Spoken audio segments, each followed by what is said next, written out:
Before the installation, peel off the transfer tape and place it on the wrap. Align to the bottom right edge as shown, and leave a 1 mm gap. Press down firmly on the entire area to make it stick.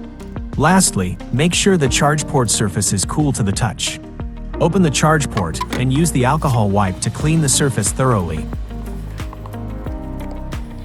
The charge port will close automatically after 2 to 4 minutes, so once the surface is completely dry, close and reopen it to reset the timer. Press down firmly on the entire transfer tape area with your fingers to make sure it is stuck to the wrap. Peel it from the backing paper and align it to the bottom right edge first, followed by the vertical edge above it.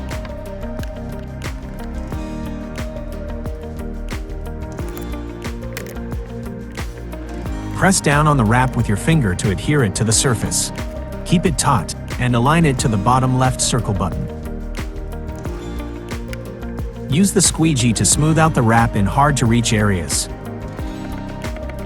Then, lift the top right corner of the transfer tape using the squeegee and peel it off. Firmly press down on the entire area again to ensure the wrap is completely adhered. Thank you for the purchase. Please reach out to us if you have any questions.